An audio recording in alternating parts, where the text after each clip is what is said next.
Bienvenidos a Crímenes Nocturnos.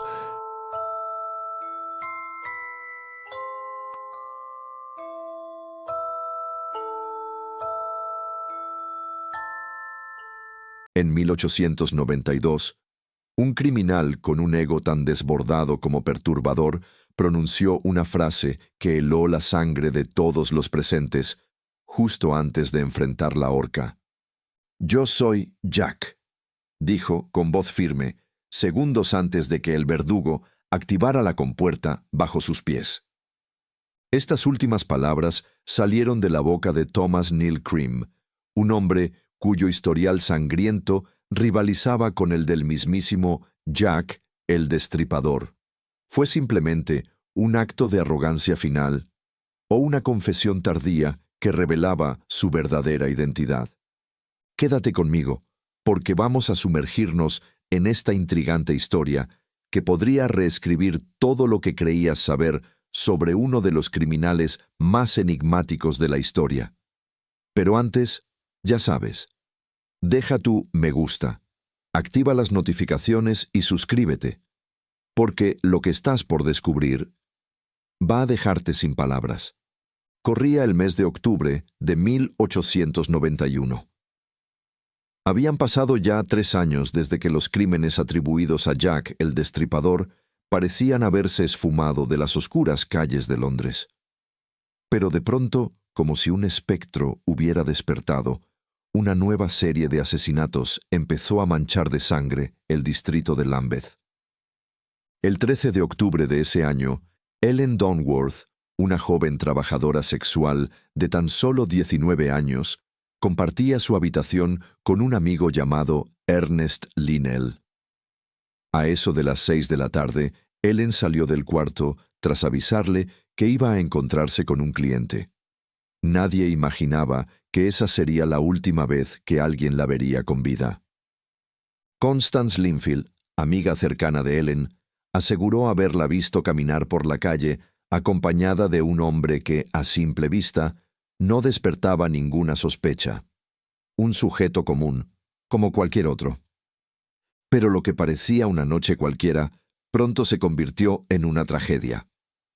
Minutos más tarde, otro conocido de la joven, James Styles, la encontró en una situación completamente inesperada.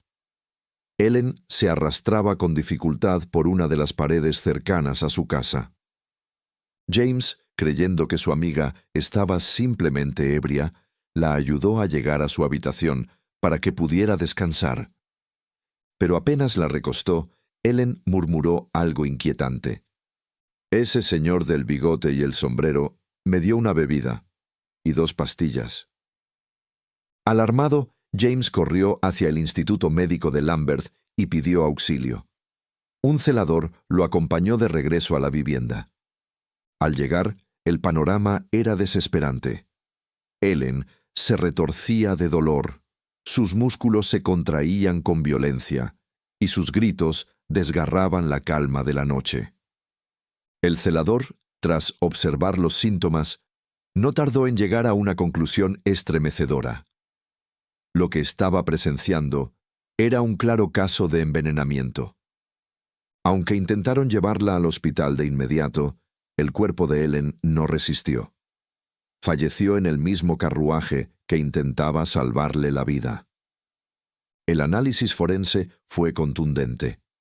Ellen había sido envenenada con estricnina, una sustancia extremadamente tóxica. En otras palabras, su muerte no había sido un accidente. Fue un crimen cuidadosamente planeado. Por entonces, el distrito de Lambeth, ubicado al sur de Londres, era un lugar marcado por la pobreza, la inseguridad y una creciente ola de violencia.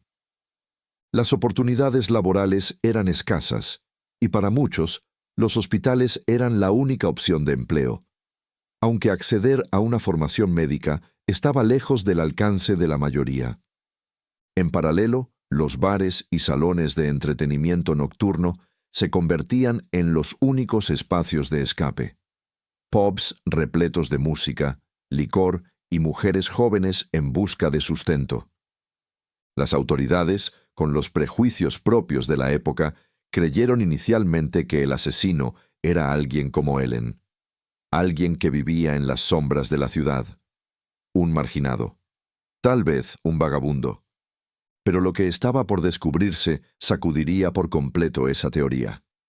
Mientras la policía continuaba con las investigaciones por la misteriosa muerte de Ellen, otro caso sacudiría el distrito de Lambeth en cuestión de días. Matilda Clover, una joven de apenas 27 años y también trabajadora sexual, fue encontrada en su cama sufriendo violentas convulsiones. La escena era alarmante. Lamentablemente, Matilda no alcanzó a recibir atención médica. Murió antes de llegar al hospital. El informe del forense apuntó que su fallecimiento fue consecuencia de un paro cardíaco provocado, según él, por una supuesta abstinencia de alcohol.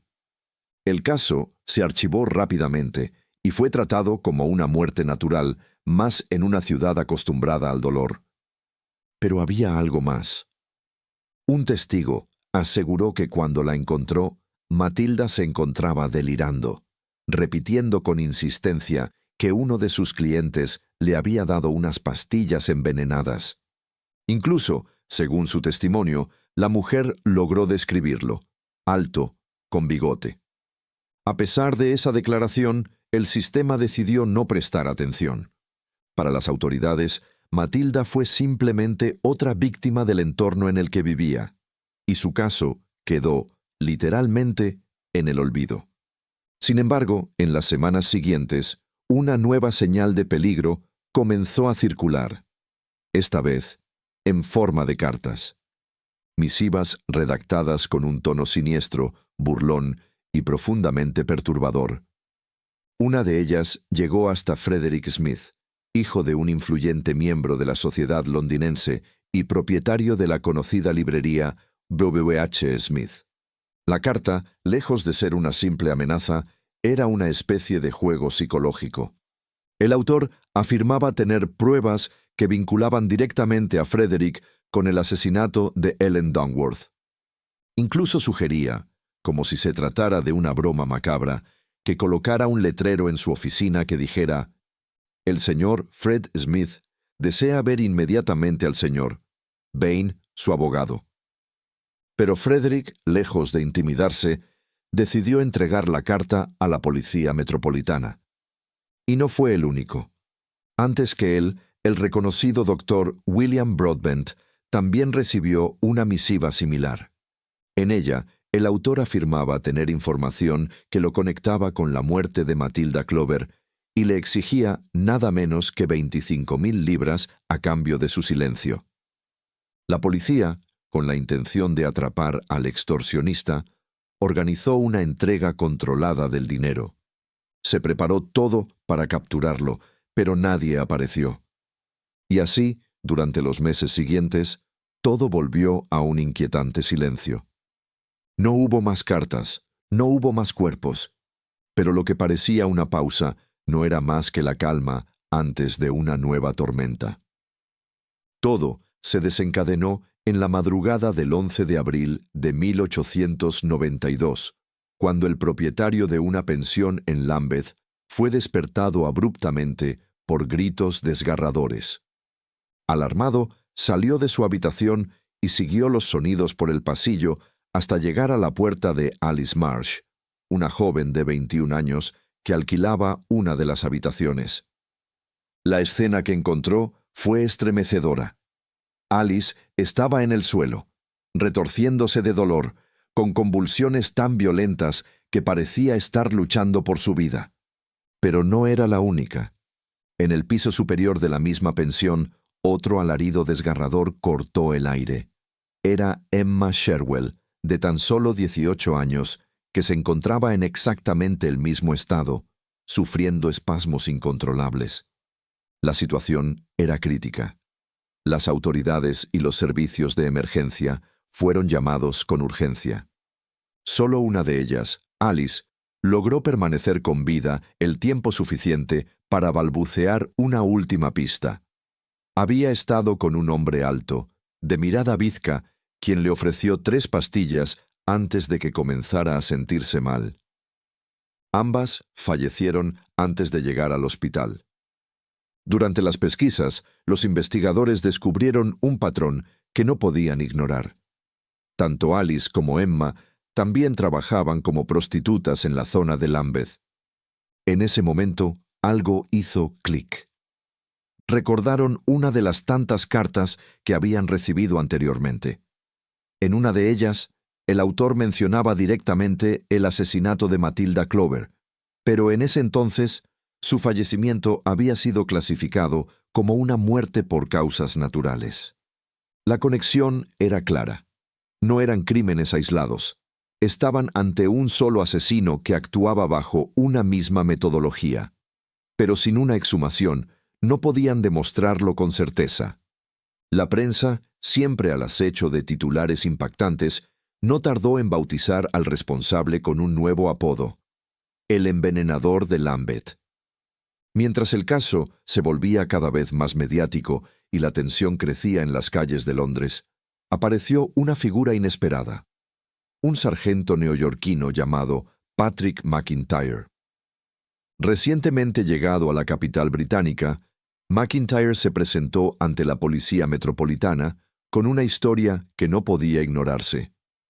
Afirmaba que un conocido suyo, John Haynes, había cenado con un hombre que describió los asesinatos del envenenador de Lambeth con una inquietante precisión. No solo eso. El sujeto del que hablaba coincidía notablemente con la descripción física aportada por los testigos: alto y con los ojos desviados. Con esa información, los investigadores pudieron rastrear al sospechoso. Su nombre: Thomas Neil Cream. La policía, ahora con un nombre y un rostro, comenzó a tirar del hilo. Al revisar sus antecedentes, encontraron algo aún más inquietante. Por recomendación del propio Robert Anderson, jefe del Departamento Central de Scotland Yard, ampliaron su búsqueda hacia América del Norte. Y lo que encontraron fue aterrador. Thomas Neil Cream había nacido el 27 de mayo de 1850 en Glasgow, Escocia, y era el octavo hijo de William y Mary Cream. Cuando Thomas tenía solo 4 años, la familia emigró a Canadá, donde su padre consiguió empleo como gerente de una empresa maderera. Con el tiempo, sus hermanos siguieron los pasos de su padre, trabajando en la industria y convirtiéndose en comerciantes de madera. Pero Thomas era diferente. Nunca mostró interés por los negocios familiares. Aislado, retraído, prefería pasar horas sumergido entre libros antes que tratar con personas. Un joven con una mente que parecía siempre estar en otro lugar, un lugar más oscuro. Todo siguió su curso hasta septiembre de 1872, cuando Thomas Neil Cream decidió romper con todo. Abandonó a su familia sin mirar atrás, decidido a perseguir su ambición más profunda: convertirse en médico. Consiguió ingresar a la prestigiosa Universidad McGill en Montreal, Canadá, donde comenzó a forjar su carrera profesional. Finalmente, en abril de 1876, se graduó como doctor. Pero el título no tardaría en mancharse con escándalo. Ese mismo año, un suceso inquietante salió a la luz en la ciudad de Waterford, en la provincia de Quebec. La familia Brooks denunció que su hija, Flora Brooks, había recibido múltiples visitas del joven médico y que, tras esas visitas, había quedado embarazada. Furiosos y sintiéndose traicionados, los hombres de la familia Brooks tomaron la justicia por su mano. Armados y decididos, confrontaron a Thomas y le exigieron algo muy claro: que se casara con Flora. Y así fue. En una ceremonia improvisada, simbólica y sin mucho entusiasmo, Thomas se convirtió en esposo. Pero lo que parecía el inicio de una nueva etapa no duró nada. Apenas unos días después, en plena luna de miel, Thomas escapó sin decir una palabra. Dejó a su esposa abandonada y enferma. Cuando el doctor local, el doctor Phelan, acudió a revisarla, descubrió algo alarmante. Flora había sido sometida a un aborto clandestino. Al interrogarla, la joven reveló un dato escalofriante. Fue Thomas quien le había dado las píldoras. Pero para entonces el médico ya no estaba en Canadá. Thomas había cruzado el océano rumbo a Londres, un nuevo continente, una nueva vida y, sobre todo, una nueva oportunidad para empezar de cero sin que nadie supiera lo que había hecho. En esos años, Gran Bretaña era reconocida por tener las mejores escuelas de medicina del mundo. Un lugar ideal para perfeccionarse, para aprender o para ocultarse. Thomas se inscribió en una institución médica y continuó sus estudios. Pero mientras todos pensaban que estaban formando a un brillante doctor, en realidad estaban alimentando el nacimiento de un monstruo. La ciudad de Londres, en pleno auge industrial, era un hervidero de vida y muerte.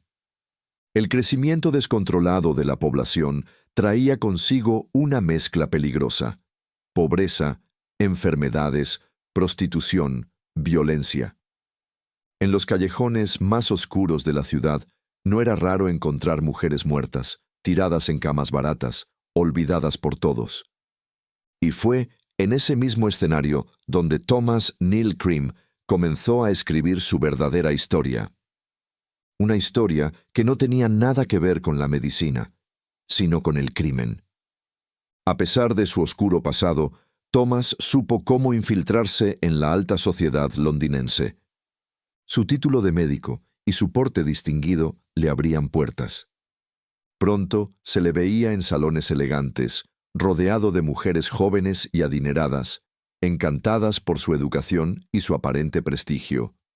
Lo que nadie sabía era que detrás de esa fachada elegante se escondía un hombre peligroso. Un manipulador nato que llevaba una doble vida.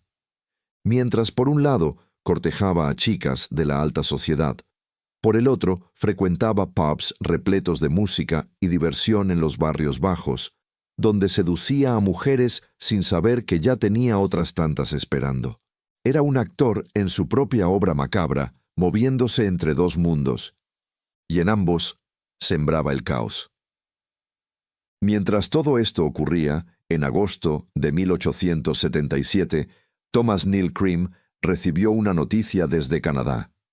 Su esposa, Flora Brooks, había fallecido a causa de tuberculosis.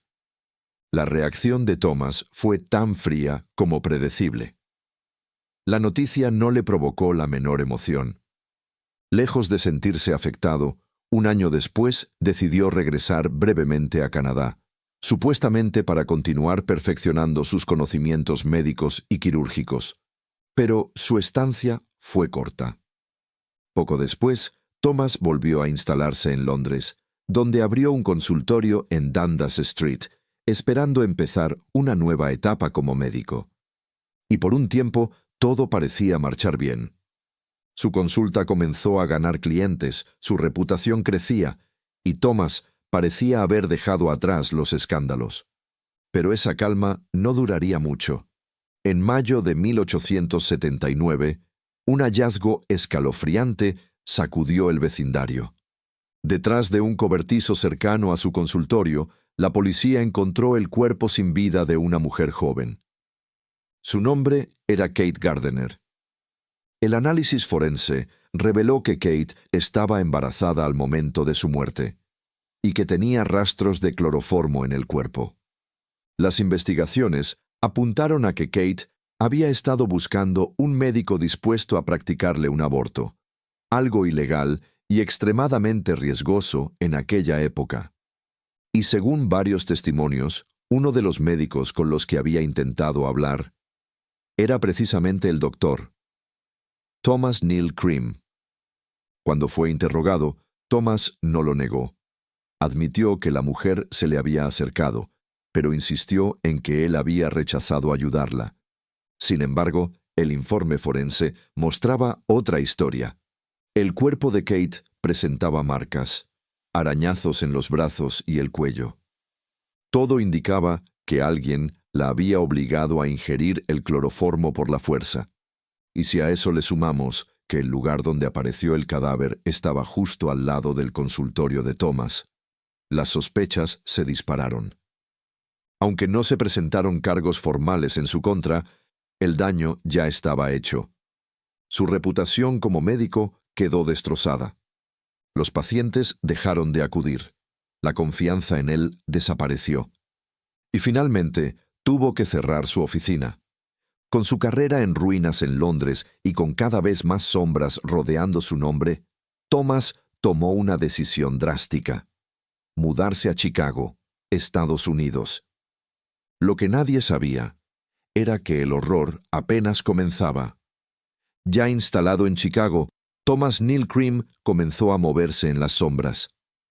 Diversas fuentes apuntan a que, desde su llegada, estuvo involucrado en abortos clandestinos, muchos de ellos realizados en condiciones precarias y extremadamente peligrosas. Para 1880, su nombre ya comenzaba a aparecer en investigaciones relacionadas con procedimientos ilegales que habían salido mal. Sin embargo, de alguna manera, siempre lograba salirse con la suya. Uno de los casos más inquietantes fue el de Marianne Falker, una trabajadora sexual que fue hallada sin vida en su departamento. Más de una docena de testigos afirmaron que Thomas había estado involucrado directamente en su muerte, y aún así terminó absuelto. Poco después, otra víctima apareció, Ellen Steck, quien falleció tras ingerir unas pastillas que, según se decía, habían sido recetadas por Thomas. Pero las autoridades no lograron establecer una conexión directa entre él y los medicamentos que la mujer había consumido. Tras esta seguidilla de incidentes sospechosos, Thomas decidió darle un nuevo giro a su fachada profesional. Comenzó a promocionar y vender un supuesto medicamento para tratar la epilepsia. Uno de sus clientes más frecuentes fue un trabajador ferroviario llamado Daniel Stott, quien enviaba a su esposa a recoger el remedio con el propio Thomas. Y fue precisamente en esas visitas donde se desató un nuevo escándalo. El Dr. Cream sedujo a la esposa de Daniel, y pronto ambos iniciaron una relación secreta. Pero Daniel comenzó a sospechar, y en lugar de alejarse o abandonar la situación, Thomas tomó una decisión aún más oscura. Envenenó el medicamento que le entregaba al hombre. Y así, el 14 de junio de 1881, Daniel Stott murió envenenado por las manos de quien se suponía debía curarlo. Lo más insólito fue que, intentando desviar las sospechas, Thomas escribió una carta anónima al forense local, en la que acusaba al farmacéutico que había preparado la fórmula. Lo que no sabía era que ese farmacéutico era amigo cercano del fiscal encargado del caso. La farsa de Thomas se vino abajo rápidamente. El fiscal actuó de inmediato y solicitó una orden de arresto. Pero, fiel a su estilo, Cream huyó antes de que pudieran capturarlo. Y una vez más desapareció sin dejar rastro, esta vez con destino a Canadá. A esas alturas, Thomas Neal Cream ya no era el joven brillante que soñaba con curar a los demás. Era más bien un hombre descompuesto, consumido por el odio, la frustración y una visión profundamente distorsionada de las mujeres. Para él, las mujeres eran la raíz de todos sus problemas. Las culpaba de sus fracasos, de sus frustraciones sexuales y de las veces que casi había sido atrapado por la justicia. El rencor que sentía ya no era algo silencioso. Se había transformado en una peligrosa obsesión. Según algunos testimonios de personas que lo conocieron en esos años, Thomas consumía con regularidad una mezcla de pastillas. Aseguraba que contenían estricnina, morfina y cocaína, y afirmaba que el efecto era afrodisíaco. Pero, en realidad, su impotencia sexual era cada vez más evidente. Y cuanto más impotente se sentía, más profundo era su desprecio por las mujeres. Lo que en otros hubiera sido motivo de tristeza o introspección, en él se convirtió en un motor de odio y destrucción. Los abortos que practicaba no eran solo procedimientos clandestinos, eran pruebas, experimentos macabros donde Thomas buscaba desafiar la moralidad, la vida y también su propia oscuridad interna. Y mientras su mente se deterioraba, su suerte también comenzaba a agotarse. El 27 de julio de 1891, mientras los periódicos de Chicago aún hablaban de la muerte de Billy el niño, ocurrida días antes, otra noticia, mucho más discreta, apareció en la prensa local. Thomas Neil Cream había sido capturado por el sheriff del condado de Boone, en Belle Riviere, Ontario. La detención fue rápida. No opuso resistencia. Fue interrogado en Windsor y posteriormente extraditado a Illinois para enfrentar el juicio por el asesinato de Daniel Stott. Finalmente, fue sentenciado a cadena perpetua y trasladado a la penitenciaría estatal de Joliet, una de las más duras del país. Pero en el sistema penitenciario de esa época, el dinero tenía más poder que la ley.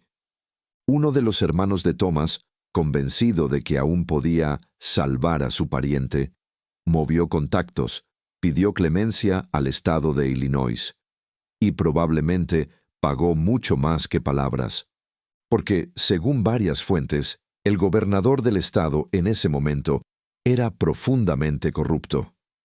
Todo lo relacionado con la administración de las prisiones estaba podrido hasta la médula, confesó años más tarde uno de los propios funcionarios de la cárcel.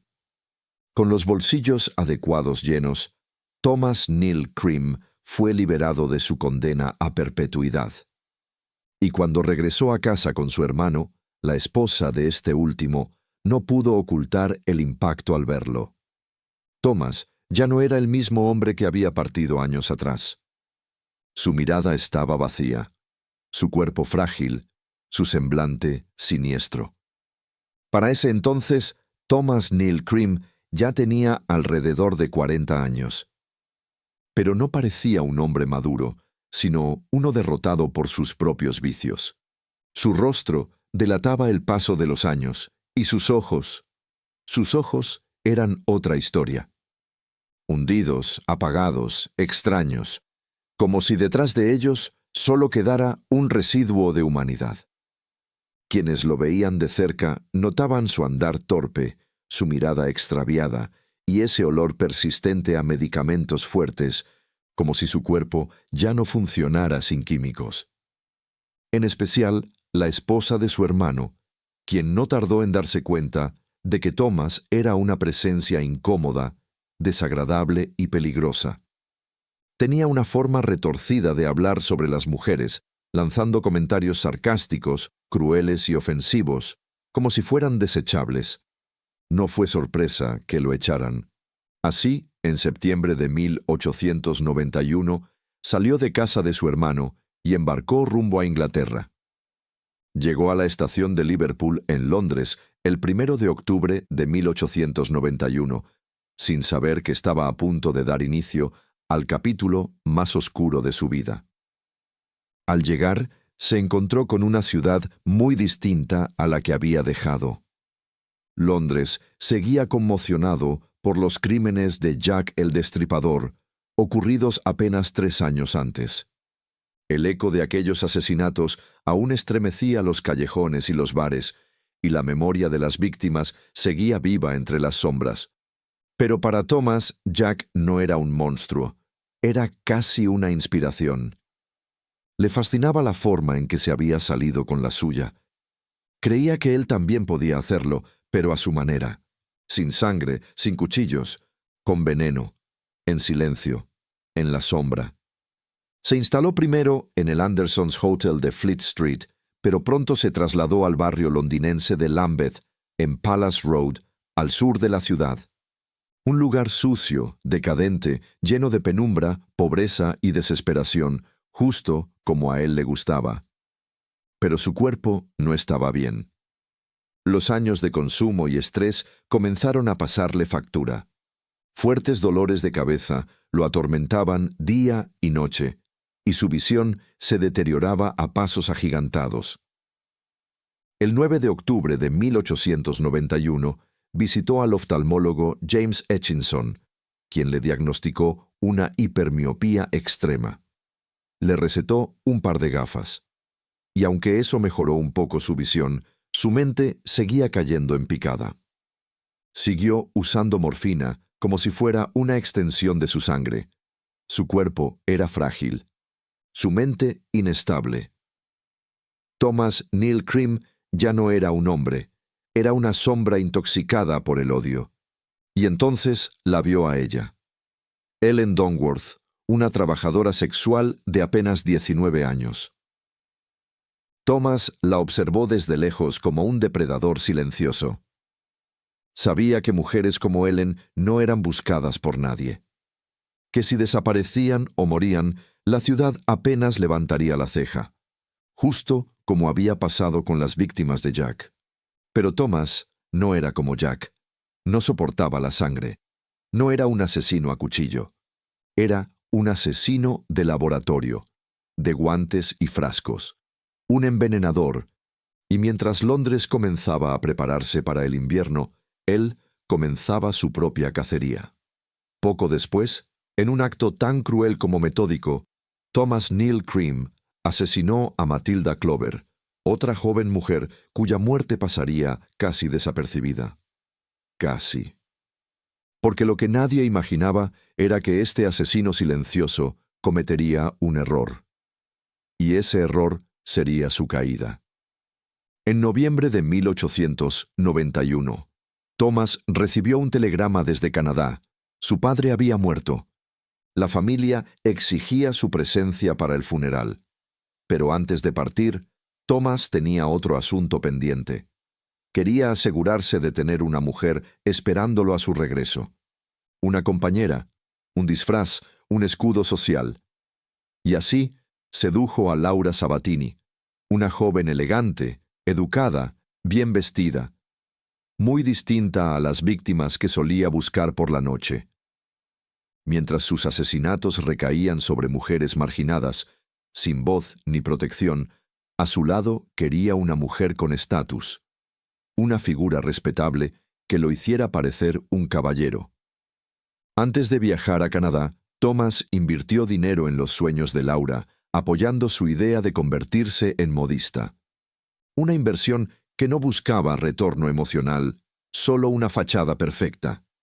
Regresó en abril de 1892, y en cuanto volvió a ver a Laura, se arrodilló con su mejor sonrisa y le pidió matrimonio. Ella aceptó sin sospechar nada. La familia Sabatini lo veía como un hombre educado, correcto, incluso admirable. Iba con ellos a misa.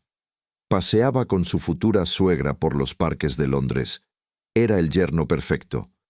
Pero cuando nadie lo veía, Thomas se sumergía en la oscuridad. Volvía a caminar por los callejones de Lambeth. Volvía a observar, acechar, preparar su próxima trampa. Era un monstruo con corbata, un depredador de doble vida. Durante uno de esos paseos nocturnos, conoció a Louise Harris, una joven con la que comenzó a encontrarse en secreto. Parecía una relación casual, hasta que Louise reveló un detalle escalofriante. «Eres muy guapa», le decía Thomas, «pero tienes las mejillas demasiado pálidas. Eso te pasa por vivir en el brumoso Londres.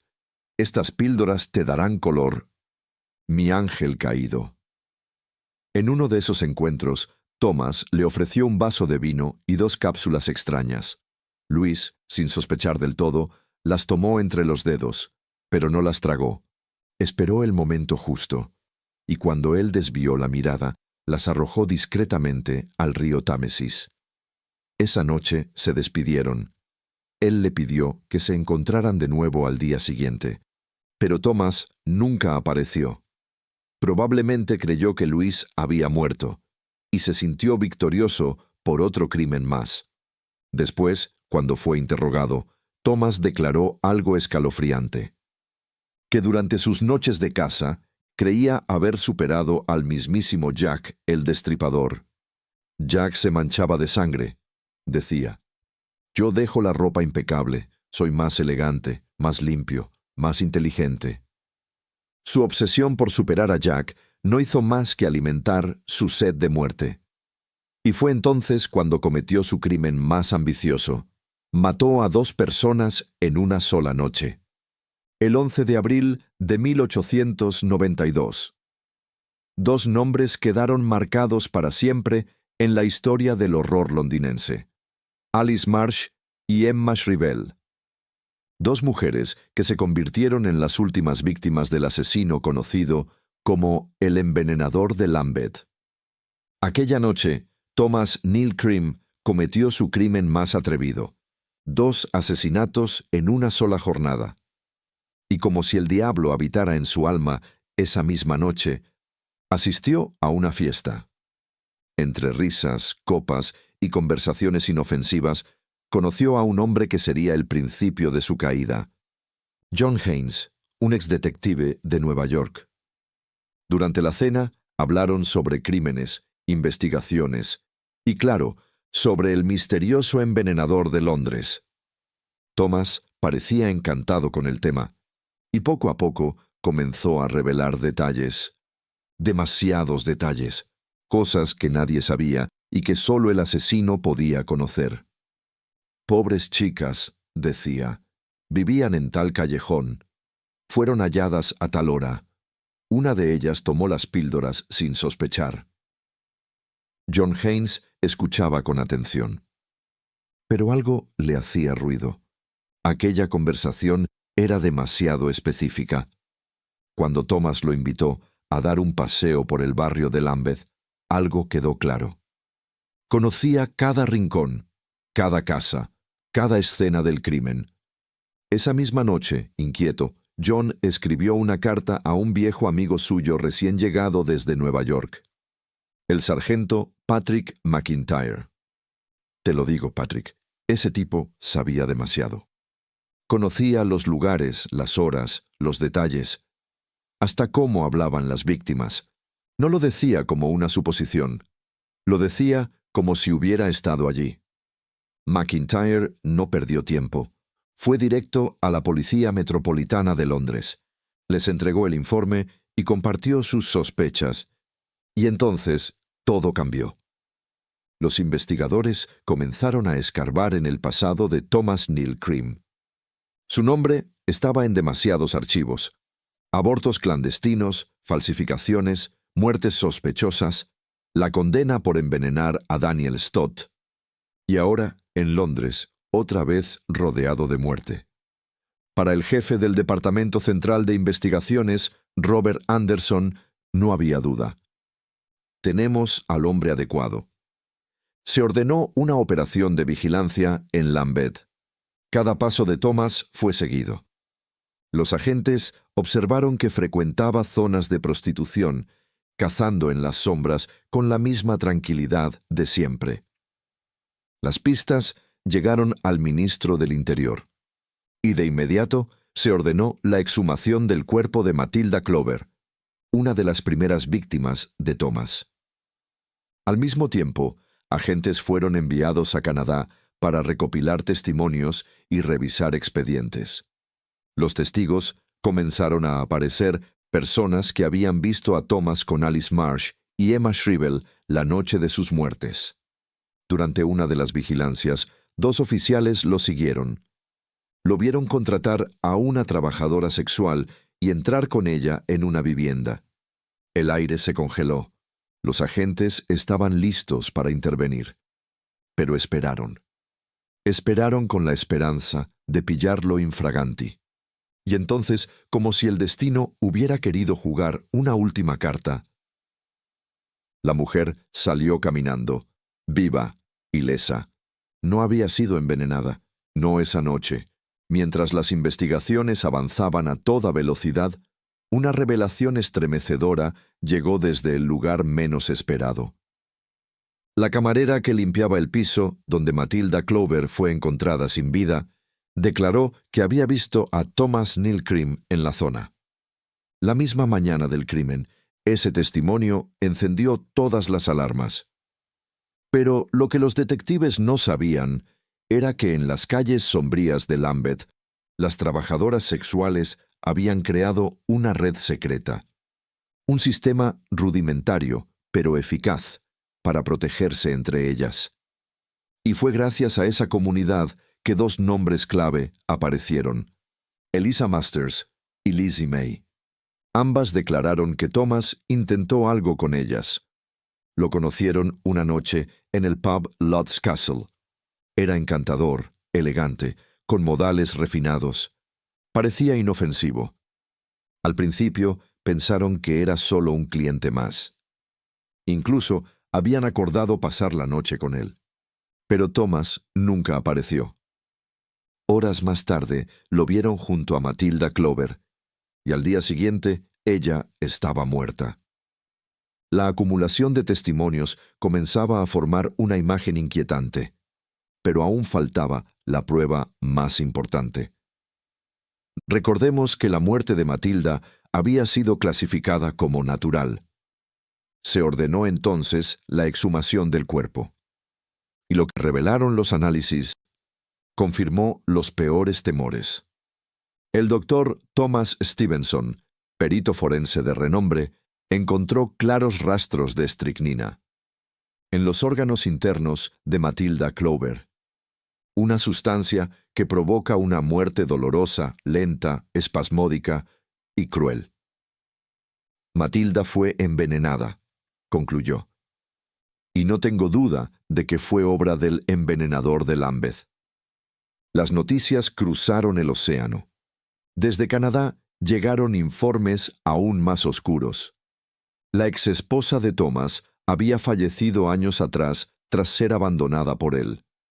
La causa de su muerte no era clara, pero los síntomas eran similares. Había sospechas de un posible envenenamiento, y aún había más. Los investigadores descubrieron que Thomas ya había sido condenado a cadena perpetua en Estados Unidos por el asesinato de un hombre llamado Daniel Stott. ¿Cómo era posible que estuviera libre? La respuesta estaba envuelta en sobornos, influencias y un sistema penitenciario que falló rotundamente. La gota que colmó el vaso apareció durante el registro de su habitación, un papel con iniciales garabateadas. Iniciales que coincidían con los nombres de sus víctimas, junto a las fechas en que murieron. Era demasiado.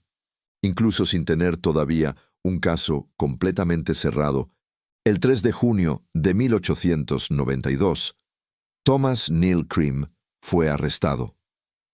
La acusación inicial fue por extorsión, un movimiento estratégico. Pero la verdadera razón estaba clara. Las autoridades temían que escapara.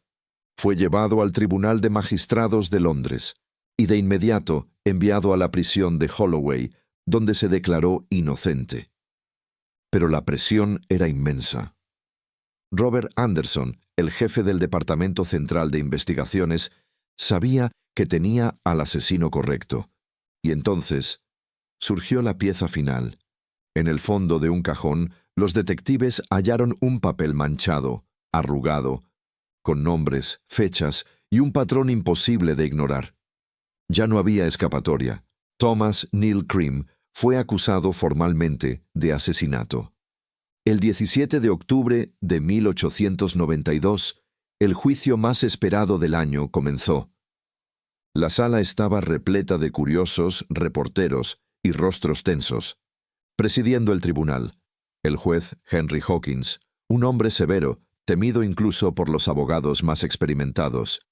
Y allí entró Thomas Neil Cream, ya sin la arrogancia que lo había caracterizado durante sus días de libertad. Su rostro estaba deteriorado, ojeroso, visiblemente afectado. Pero aún así, intentó mantener la compostura mientras se enfrentaba al temido fiscal general Charles Russell, un hombre cuya sola presencia significaba una condena casi segura. Frente a ellos, el jurado, y al otro lado, su abogado defensor, Joe Hagan, una leyenda de la barra londinense, pero que incluso él sabía que el caso estaba perdido desde el inicio. Su estrategia fue la única posible en una situación desesperada. Afirmó que todas las pruebas contra Thomas eran circunstanciales, que no existía ningún testigo directo, ni se le había atrapado en el acto. Pero el fiscal tenía un as bajo la manga, y lo revelaría cuando más duele. Durante los días de juicio, Thomas se mostró tranquilo, incluso demasiado confiado. Parecía convencido de que su intelecto le sacaría una vez más del abismo. Hasta que una puerta se abrió, y entonces todo cambió. Una mujer entró al tribunal. Su presencia hizo que Thomas palideciera al instante. La reconoció de inmediato, y su rostro, antes arrogante, se quebró en segundos. Era Louise Harris, la única mujer que había logrado escapar de sus garras. Charles Russell, al verla, esbozó una pequeña sonrisa. Sabía que esa era la estocada final. La sala enmudeció. «Señorita Harris», dijo el fiscal, «reconoce usted a un hombre que le entregó 2 cápsulas que fingió tragar, pero que luego arrojó al río Támesis porque temió por su vida». Louise respiró hondo. Todos los ojos estaban sobre ella. Y entonces señaló directamente a Thomas. «Está sentado allí». Thomas se derrumbó por dentro. Su mirada buscó desesperadamente una salida, pero no había escapatoria. El juego se había terminado. El jurado solo necesitó 10 minutos. 10 minutos para declarar a Thomas Neal Cream culpable de 5 asesinatos. Y cuando el juez Henry Hawkins leyó la sentencia de muerte, lo hizo con una frialdad escalofriante. La voluntad de matar del acusado está motivada por una malicia inhumana, que solo puede ser erradicada con su propia muerte. Thomas bajó la cabeza. Por primera vez en su vida, no tenía control. La mañana del 16 de noviembre de 1892, una densa neblina cubría el cielo de Londres. En la prisión de Newgate, el reloj marcaba las últimas horas de Thomas Neal Cream. El envenenador de Lambeth estaba a punto de enfrentarse al destino que había impuesto a tantas de sus víctimas. Cuando lo sacaron de su celda, no gritó ni lloró. Avanzó lentamente hacia la horca, mientras un silencio sepulcral se apoderaba del recinto. Y entonces, según cuenta la leyenda, justo en el instante en que se abrió la trampilla bajo sus pies, Thomas pronunció algo que heló la sangre de los presentes. «Soy Jack». ¿Fue una confesión? ¿Un acto de provocación? ¿Un intento final de alcanzar la inmortalidad? Los historiadores lo han debatido durante más de un siglo. Pero la mayoría coincide en algo. Thomas no era Jack el Destripador. Cuando ocurrieron los crímenes en Whitechapel en 1888, Thomas seguía en prisión en Estados Unidos. Y ese solo hecho lo excluye por completo como sospechoso. Entonces, ¿por qué lo dijo? Muchos creen que, en el fondo, Thomas sabía que su nombre se desvanecería en las sombras del tiempo, que su legado se perdería entre otros tantos asesinos victorianos. Y en un último acto de egocentrismo, quiso robarse un lugar en la historia, aunque fuera con una mentira. Durante sus años activos, Thomas encontró un perverso placer en el sufrimiento de sus víctimas. No necesitaba verlas morir.